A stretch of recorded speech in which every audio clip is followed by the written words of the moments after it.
Welcome to Toy Business Unbox, your gateway to the secrets of the toy industry.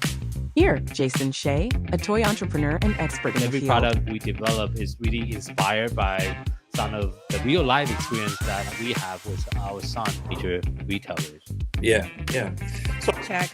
We think this is cool. Is this cool? The thing with Amazon is just it become more and more complicated over the years. Yeah, maybe you can also consider to create more online resources. We'll guide you through the enchanting world of toy design, marketing, and manufacturing. Now let the unboxing begin.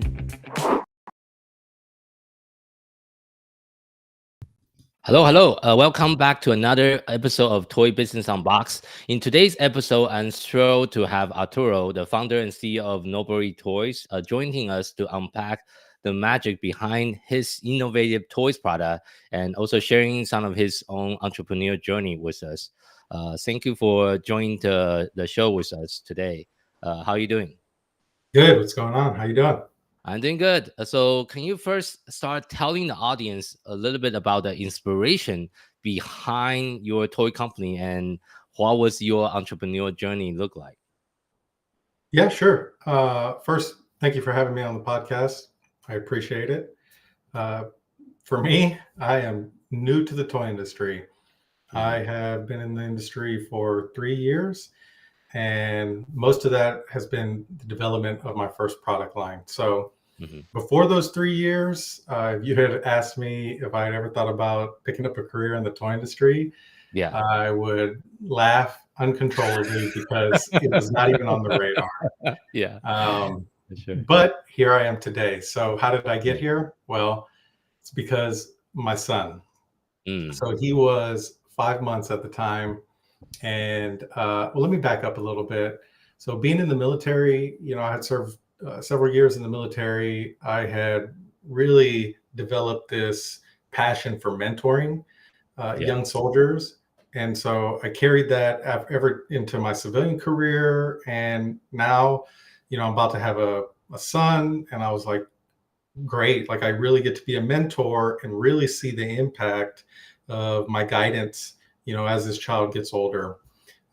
So my son was 5 months at the time, and I saw him developing a bond with a plush, right? A stuffed animal.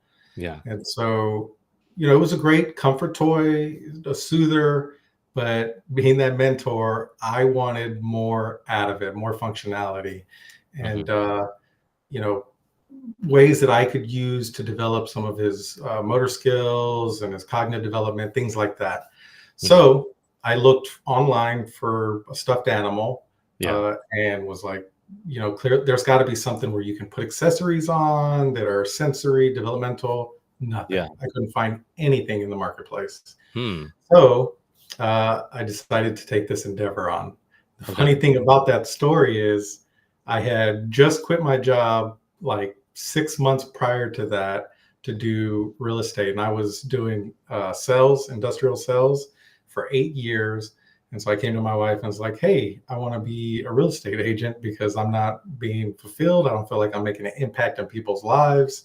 And so she backed me after a long conversation and I quit my job. Well, then, I think it was 6 months actually. 6 months after that, I come to her again and it's like, hey, I have this idea again, and I want to make yet another pivotal change in my life. And so are you willing to support me? And, thank you to my lovely wife. She did. She just wanted to make sure we had all our ducks in a row. But after I laid out a plan, we ran with it. And here we are today. I see. Thank you for sharing that story. And also, do you have a product that you would like to show the audience? Because you have a very interesting product and it's kind of hard to describe it. So for those of you that's listening to the podcast, please watch the YouTube video as well. Arturo, you want to go ahead and show one of the product and kind of explain like what is your product? Because that leads to my next question is because your product is very unique. How do you ensure your product like design is different than all the other competition in the toys market that is also in the plush space? Sure. So behind me here, you can see there's 6 characters, but I got one here. It's just a plush, right? There's a little bit more than your average stuffed animal. I got a lot of testing done for this so that it could be rated 0+. So that was very important because I don't know if I threw this term out earlier, but that bond that individuals at a young age, babies, right, they start to connect with, whether it's a stuffed animal, blanket, pillow, it's called a transitional object. And it's so important in our lives to have something like that. It could even be a person. For my wife, we have a little girl now, and my wife is her transitional object. So the only one who can soothe her. But so, at glance, right, it may look like a stuffed animal, but yes, I had focus groups. We did a lot of research. It's weighted, the right size, all of that. So a lot went into just the stuffed animal itself, which I don't call it a stuffed animal per se. It's more, I call it a comfort toy. But the activity suits, and this is what makes it novel, are these activity suits that slip on. And these activity suits are interchangeable with any one of these characters. So that was another thing that we went back and forth with. I hired a consultant designing company, and we went back and forth just to make sure that, we got this right. So there are 6 of these, and each one of these suits are geared towards developmental milestones as the child gets older. And why is that important for the child? So I'll ask you, Jason, what was the most important time of your life? Could you tell me what comes to mind? When my first son was born. I would say, jokingly, obviously, I'd say wrong. You're wrong. The most important time of all of our lives is 0 to 5 years of age. Because we are building the foundation of who we are today. The things that we take for granted, right? Like how to eat, how to tie our shoes, the way we speak and socialize, right? All of that is it's based at its root, right, in those critical years. So, for instance, this is Sammy the sloth, and she's wearing the high contrast suit. And literally from day 1 to about 3 months, children see very blurry, right? They can't see very well. They open their eyes for a little bit because things are bright. But you still want to stimulate them and their vision. They can't really hear too well either. So getting them to move their eyes is very important. And high contrast is the perfect way to do that. If you were to squint, right, that's when high contrast really, you can, it's not identical, but you'll be able to see how high contrast pops out when blurry vision. So with my little one who was just born, she's a year now, but last March, day 1, I was in the hospital, and I would take the high contrast suit and just for a couple seconds, throughout the day, just get her to, this was the only thing she could lock on. And she would move back and forth. And just by doing that, you are already bridging neural pathways inside of the brain. So that just goes to show you just how important it is, and to get a jump start, right, on cognitive development. And then as they grow older, I have other suits. I think I got one here, like tummy time. So this one's geared towards tummy time. This is the 1, 2, 3, look at me. And as you can see, it has tags all along the bodysuit. So they can pull, and that's, you want to develop their pincher grasp is what they call it. So it's great for dexterity. So not just cognitive, right? This is also for fine motor skill. Fine motor skill. And then I have one here. I don't have it in front of me, but I have 2 pretend play outfits. There's the night suit and the little builder. And so, those are good for socializing, for social, emotional, and then also imagination, pretend play. The night suit is like little PJs. Funny enough, I got my son brushing his teeth with that suit. Oh, wow, nice. So we would get his character ready, and we put his PJs on, both of the PJs, and then we would go to brush their teeth for like a week. I'd say, can you help Scout? This is Scout the Hound. Can you help him brush his teeth? Oh, okay. So that's the novelty of the toy, right? Great, lovable, fun character, but this is that fun educational aspect that grows with the child. So there's a lot more purpose. So tying back to my story, right?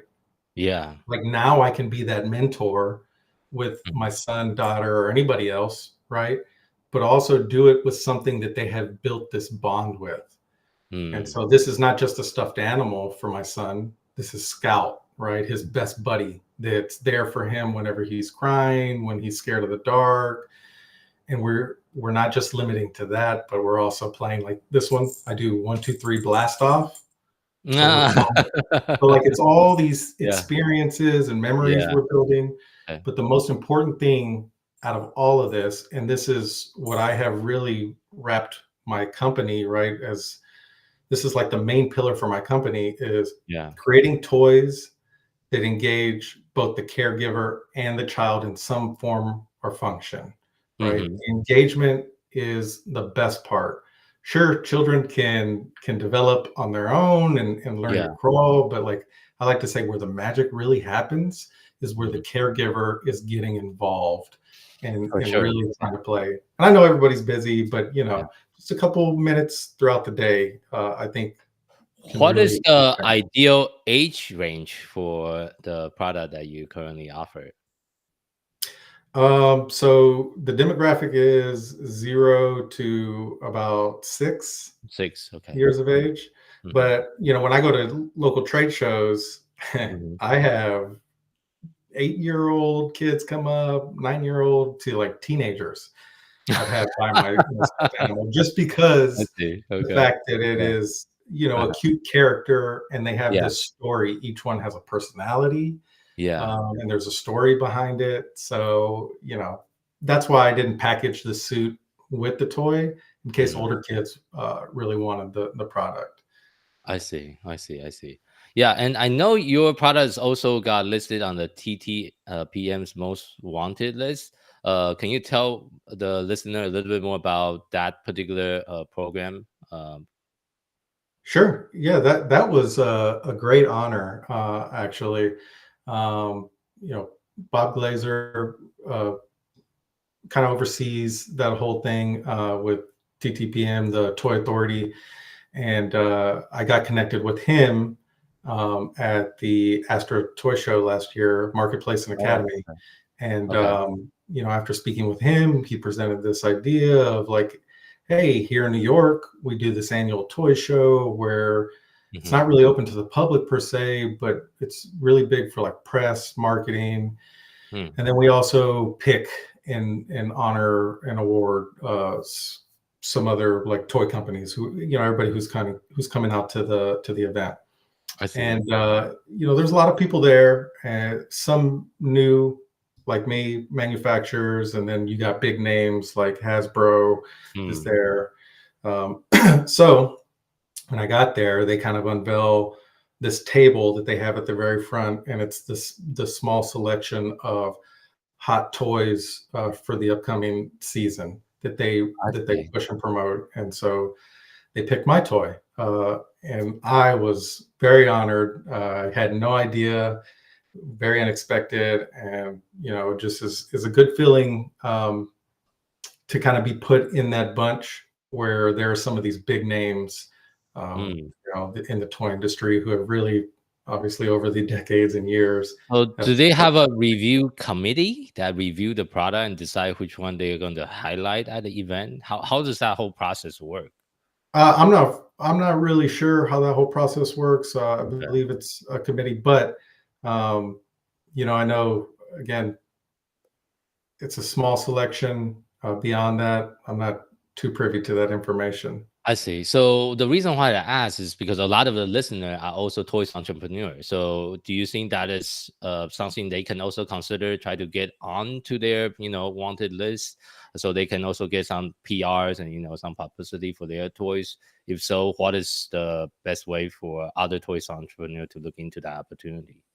Yeah, so I would start by reaching out to them because just in general, you know, I sent them my toys and they did a whole comprehensive review. Oh, okay. And they not only did a review, but where they put it, you know, on their blogosphere, but they also posted it online through social media. And if you're not familiar with the Toy Authority, you need to be, because some of their reviews, I mean, all of their reviews really are really in depth. And then they give a scoring at the end, and they're not biased by any means. Like they give fair scorings, and I told them, when they had reached out to me, I was like, man, this is awesome opportunity, because when I first started, Yeah. I would just be watching their toys reviews to get to familiarize myself with the toy industry.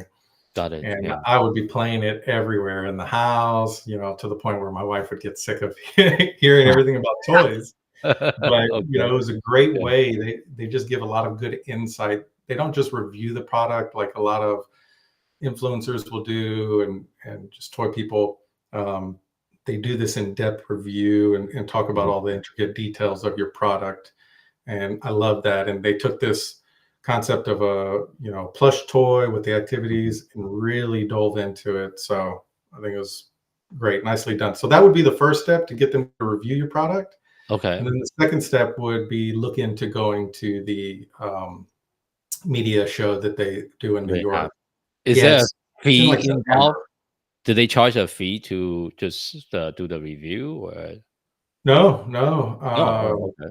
I don't believe so. So you Okay. I send see. in their product, and if it's kind of like they select it if they want to review it or not. I see. Got it. Yeah. So, So but yeah, there's a fee to go to the show. sure. But Got great exposure. They bring out influencers, so you can you can do a lot of networking out there too. And I actually landed a interview. So it's like literally my 30 seconds in the limelight, but I got on the news there in New York. Oh, nice. Okay. Yeah. So that sounds good PR for you for sure. Sure. So, and can you share some of your, insight into all the different challenges that you have faced as a toy entrepreneur in the industry? How have you overcome some of them over the past 3 years? Man, that could be like a whole week, right?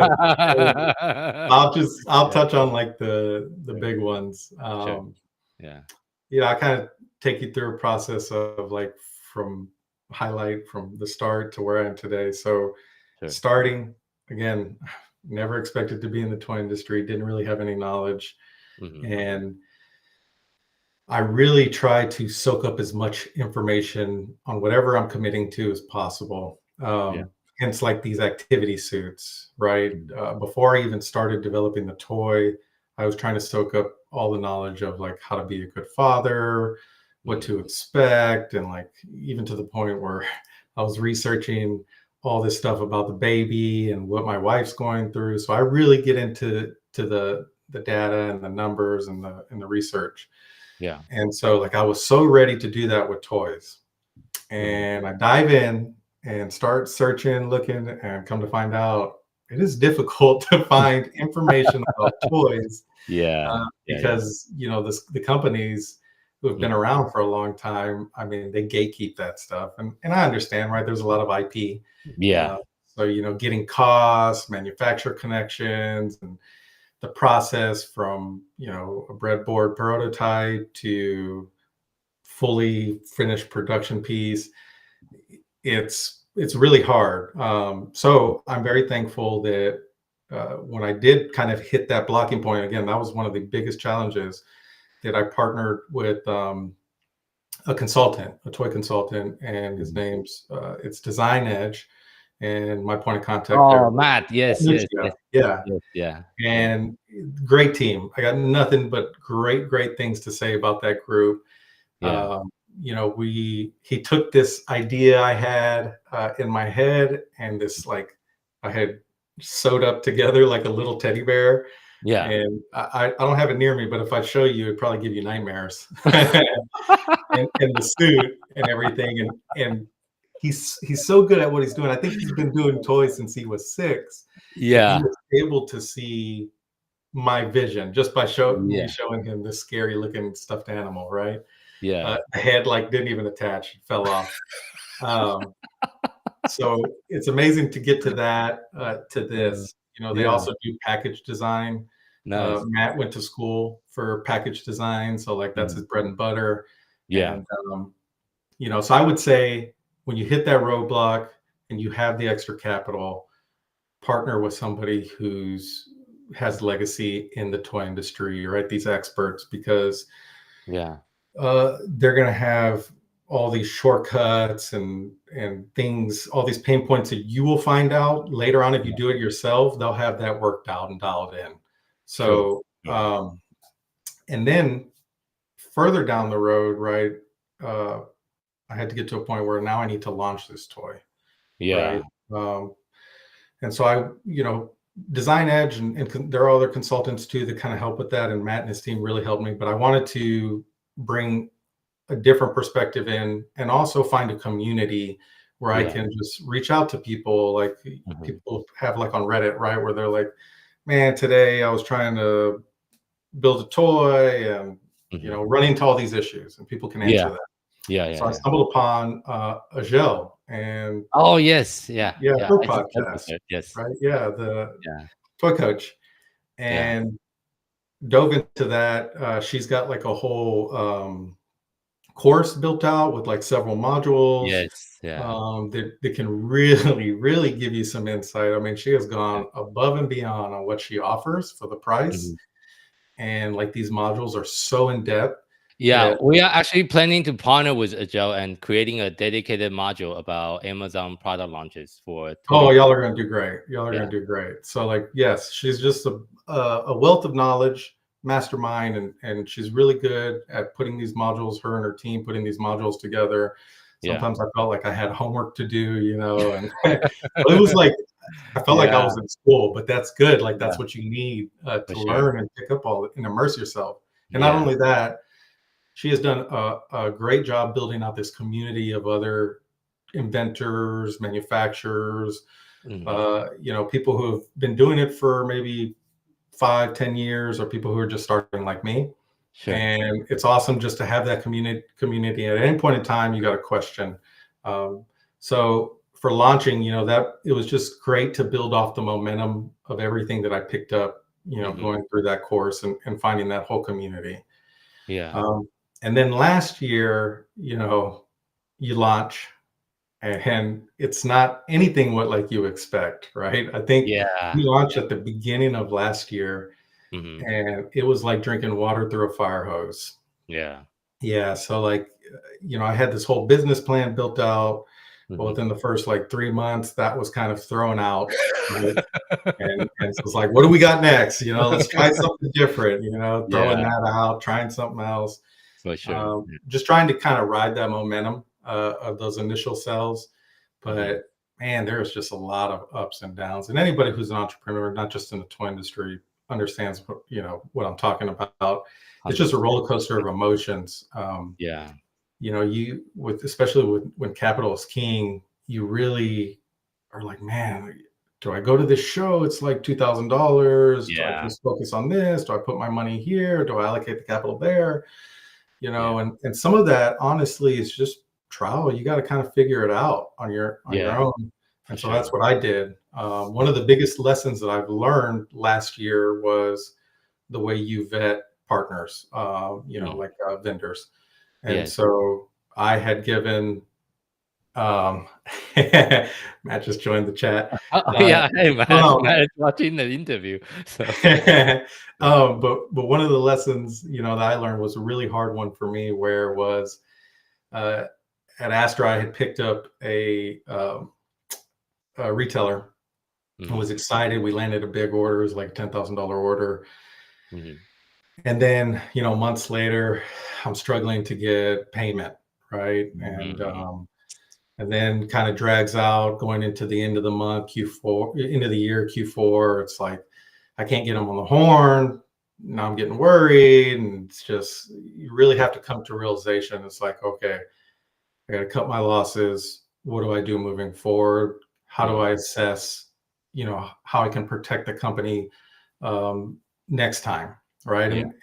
And looking back, there were a lot of things that I could have done, but the main specific thing is you got to add a little bit more friction to the buying process. And that's really just not vetting the company like I did, where you look on and see if they have history, Google them, things like that. It's getting them to sign a form. Maybe even taking a deposit, 50% or something like that up front. I got them to confirm the invoice and everything before I shipped it. They did seem like a credible company, but I think doing like just those two other things would have saved us a lot of heartache in the long run. And lessons learned. It's a tough one, right? But For what sure. doesn't kill you makes you stronger. Yeah, so I want to kind of transition, kind of go back to kind of your experience launching the product. How do you navigate the digital marketing aspect of the launch? Like what kind of insight or what kind of strategy that was working well or wasn't working well that you would like to share with the audience? I don't feel like I navigate the digital marketing. I more or less stumble along. I see. Right. So Yeah. it's a beast. Digital marketing is Yeah. a beast, and there are so many segments to like e-commerce and social media. Yeah. Really, that like they could all be broken up into specific jobs. And so let's like digital marketing, right? I mean, I was never big on social media before any of this. Yeah. And so that was like baptized by fire, you know, just like trying to learn social media. And I think I'm still kind of getting a grasp of it and trying to build that. Yeah. But a lot of that, what I found is pay to play, right? Yeah. You got to play to the algorithm. So it's not just financial, right? You got to play to the algorithm. And sometimes you got to throw a trendy song on like a video you put out, or maybe a picture, down to the hashtags, or you literally got to pay to play where you are paying for advertisements. And you know, that stuff gets expensive because it's hit or miss. You can spend $500 like that and maybe get one sale, if that, off of it. So yeah, and each platform has its own nuances, obviously. So yeah, and just as you start to like get a grasp, you feel like they're announcing a new algorithm change, or they're promoting reels over photos. And you're like, dang, I'm just understanding the other one before.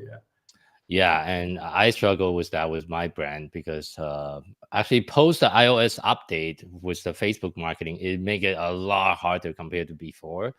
They remove a lot of the detailed targeting that you can do, and also Facebook doesn't have the consumer data like they used to anymore. So it just wasn't working really well for our toy marketing compared to before. So it's definitely a tough landscape to navigate sometimes. So yeah, no, definitely. For me, you know, kind of the route that I'm taking, I tried some of the influencer stuff last year. And we did that. You know, it's kind of like a volumes game, right? Because you have some influencers that will get the product and never even like do anything about it. Yes. And then you have influencers that will get the product and review it, maybe just post a photo, and it's like just the product like this.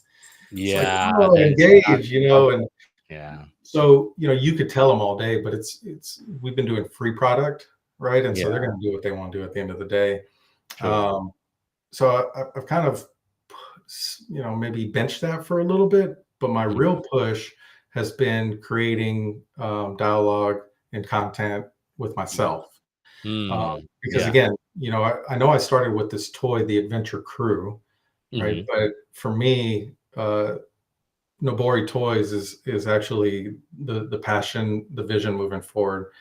And it's about empowering caregivers to feel like they can take a couple minutes to engage with their little ones. And not only do that, but have the confidence and knowledge to understand why it's important that they learn to reach at a very young age and pull things down, right?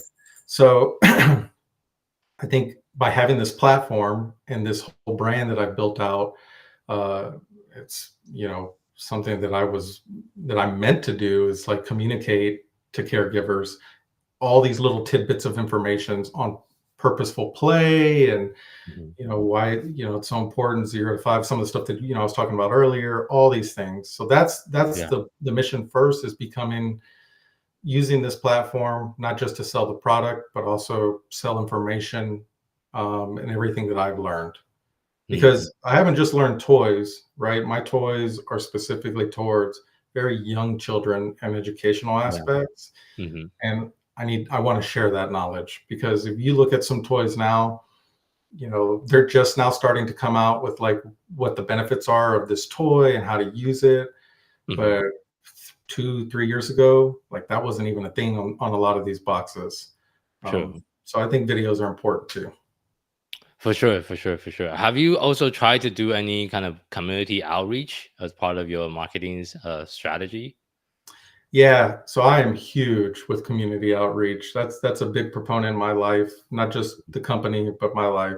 At a very young age, I remember from like, I think I was like 7 or 8, where we would go on the sides of roads. My grandpa and the family, we would go on the side of roads and pick up cans and litter, just because. And like something like that, I was complaining at the time, right? As a kid, I'm like, my friends, they're going swimming today, and I'm out here sweating, just picking up garbage. But now that I'm older, right, I'm like, man, that was so impactful to me to think about others, people I've never even met before, to do something selfless like that. And I think large in part that led to me joining the military, right, and serving this country.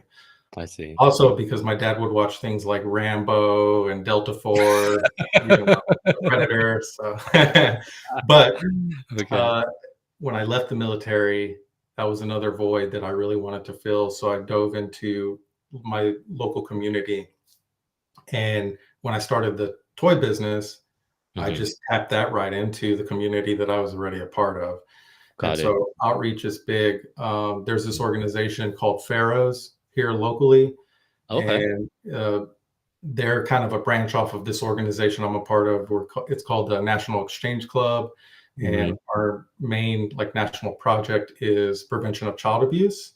And so, this branch to address that here locally is called Pharaohs. And, they deal with educating parents and rehabilitating individuals on how to parent their children, from like nutrition. So it's not just play or anything like that. Really heavy stuff. But one of the things they do is they go to hospitals for new mothers and they educate them. And so, I just recently donated some toys along with like this first activity suit as like that starter pack, right? Of like, here's their forever toy, hopefully. And then here's this aspect where you can connect and bond with this child and help springboard, this long lasting relationship moving forward. So that's just some of the stuff that we're a part of locally. But that's outreach is a big proponent and will be moving forward as this company grows. Yeah. That's also something I try to incorporate on my own toys brand with different nonprofits collaborations, and really try to give back to the community. So thank you for doing that with your own toys brand as well. So as well, kind of toward the end of our interview today, the final question I would like to ask all the guests that we interview is, if you have to share just one piece of advice with someone that's just getting started in the toy industry, what would that be?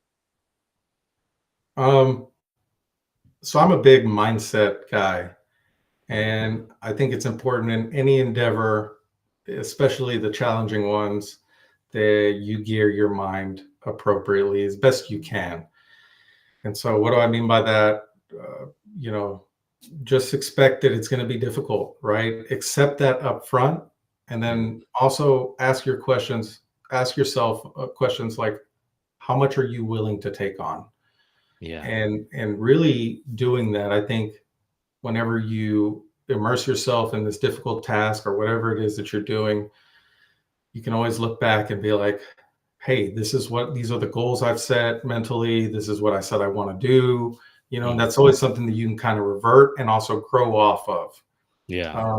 But if you go into something without any kind of real tangible expectations, you're setting yourself up for failure. So being an entrepreneur is not easy at all. And it, there are days, even the best of us will kind of you'll doubt yourself. But if you have these things, almost fail safes, right, that you set in the beginning or in times of highs, those are always things you can reach back to and connect and draw off of. So mindset is a big thing. For sure, I can relate to that. I think it's also you need to have a very important why. So when the things get really tough, you don't just 100%. give up easily, Yeah, because yeah. you're gonna have multiple things that happen that you just want to give up. So yeah. And you could even do that like through like when you build out a company by putting in kind of like the pillars, right? The vision statement, the mission statement. That could be your why for the company, and then you have your why for yourself. And those are two I have a really good book I can recommend for the listener that want to look into this further. There's a book called Tractions. They talk about entrepreneur operating system, and one of the big component they talk about in the book is to come up with a solid vision for the company, and that's like one of the initial step if you want to build a solid business that can go on and operate with or without you eventually. So yeah, so that's definitely a big component of it. Yeah. So, and where is the best place for the audience or the listener to find you and find your company? Yeah, so you could go to noborytoys.com, look us up, and then from there at the bottom right, it's all our social media handles. Again, I'm not just promoting toys, so I encourage people who are listening to come give us a follow, because I give other kind of advice too, and just general updates about the struggles that as entrepreneur that I go through on a day-to-day. And we're currently selling at a few retailers throughout nationally, and then online as far as e-commerce goes. Right now, it's mainly on Amazon. Okay, sounds good. I'll make sure I put that into the show notes so the listener know where to find you. And thank you so much again for your time today and participating in our podcast. It's an honor to have you and have you share your own entrepreneurial journey in the toy industry. So hey, was honored to be here, and or I'm honored to be here, and thank you for your time.